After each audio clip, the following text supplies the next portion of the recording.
আপনাকে হাত পা বাইদা নদীতে ছেড়ে দিব, বলবো যে সাঁতার কাটো, সাঁতার কেটে বাইচে আসতে হলে বাঁচবা, না হলে নেই। ওখানে আপনার একটাই অপশন, সেটা হলো মৃত্যু। পরবর্তীতে যখন এনডিসি কমান্ডার রিটায়ার্ড হইলো, আমাকে 2019 সালে উনি আমার ভাগ্যক্রমে টুয়াইসি উপধিনায়ক হয়ে গেল। যখনই ওই উপধিনায়ক হয়ে গেল, উনি 2014 সালের কথা ওনার মাথায় ছিল। উনি আমাকে রাত দিন মানে খুব অত্যাচার করতো, এমনভাবে প্রেশার ক্রিয়েট করতো। আমার চাকরি 14 বছর, আমার 1 বছর পরে আমার মিশন ছিল। এতটা প্রেশার দিচ্ছে যে ওই প্রেশার সহ্য করতে না পারে আমি পলাই গেছি ইউনিট থেকে। 45 দিন যখন আমি অ্যাবসেন্ট ছিলাম, আমি ফ্যামিলি কারোর সাথে শেয়ার করি নাই। যখন দেখলাম যে আমার পরিস্থিতি খুব খারাপ, তখন আমার ওয়াইফ সিএমএসে নিয়ে গেল।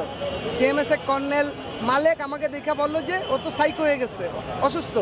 আমাকে 33 দিন সিএমএসে সাইকো ওয়ার্ডে চিকিৎসা দেওয়ার পর যেদিনকে ইউনিটে পাঠাইলো, পরের দিন আমার সাদা কাগজে সাইন নিয়ে বললো যে তুমি যাও, তোমাকে সব। ইভেন আমার জন্য 3 জন লেফটেন্যান্ট জেনারেল ইউনিটে ফোন দিচ্ছে যে ওকে একটু কিছু দিও, যেহেতু আমি চাকরি জীবনে সবসময় লেফটেন্যান্ট জেনারেলদের সাথে ডিউটি করছি। সবাই সুপারিশ করছে, সিও বলছে স্যার সব কিছু দিছি। পরে আমি 6 মাস পরে যখন রেকর্ড হেড ক্লার্কের সাথে যোগাযোগ করলাম, বললো ইকবাল উইদাউট বেনিফিটস তুমি কিছু পাও নাই। পরে বললাম স্যার কেন? কয় তোমাকে 17-2 দ্বারা দিছে রাষ্ট্রদ্রোহ। তো আমি রাষ্ট্রদ্রোহর কী কাজ করলাম? আমার ছিল মিশনে নাম, আমি যেতাম মিশনে। 14 বছর চাকরি করার পর আমি ইউনিট থেকে পলাইতে হয়, তাহলে আমি কি এমন রাষ্ট্রদ্রোহ কাজ করছি? পরে আমি শুনি আমার নামে ইলিগেশন দিছে, আমি অসৈনিক সুলভ আচরণ করছি। তারপরে আমি MLS থেকে লোন মানে আপনার টাকা হুন্ডি করছি, অথচ আমার বাবার অপারেশনের জন্য আমি ঋণ করছি। আমি ঋণের কিস্তি ঠিক মতন দিতে পারিনি, আমি নাকি MLS কোম্পানিতে শেয়ার হোল্ডার। তো এই হলো এরকম আমার মতন আরও অনেক ঠুনকো অভিযোগ আছে যে 13, 14, 15 বছর একটা সৈনিক চাকরি করে কেন ইউনিট থেকে পলায় যায়, কি এমন আইন আছে? এই আইনটা এমন একটা আইন, আপনাকে হাত পা বাইদা নদীতে ছেড়ে দিব, বলবো যে সাঁতার কাটো, সাঁতার কেটে বাইচে আসতে হলে বাঁচবা, না হলে নেই। ওখানে আপনার একটাই অপশন, সেটা হলো মৃত্যু। ঠিক সেনাবাহিনীর সৈনিকদের চাকরি হলো একটি অপশন।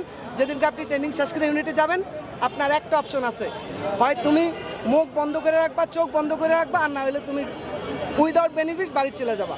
তো এখন আমাদের প্রধান উপদেষ্টা ডক্টর মোহাম্মদ ইউনূস উনি আসার পর আমরা হয়তোবা কথা বলতে পারতেছি। আজকে এই সুযোগটা আমরা পাইছি, আমাদের এই সুযোগটা ছিল না। আজকে এরকম ক্যামেরার সামনে আইসা কথা বলার মতন কোনো সুযোগ ছিল না।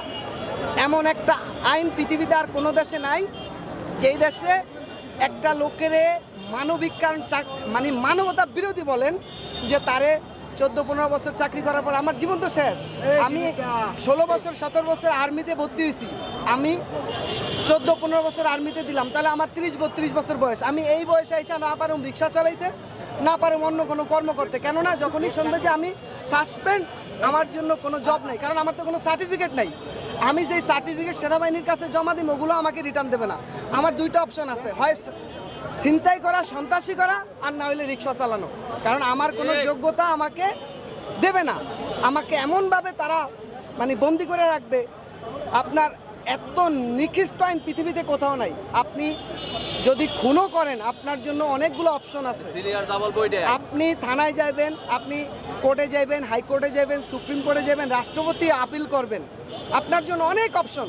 কিন্তু এই সেনাবাহিনীর চাকরি এমন একটা চাকরি যেখানে আপনাকে ইউনিট অধিনায়ক একটা সার্টিফিকেট দ্বারা দিবে, বলবে তুমি ডিসমিস উইদাউট বেনিফিট, জিরো, যাও।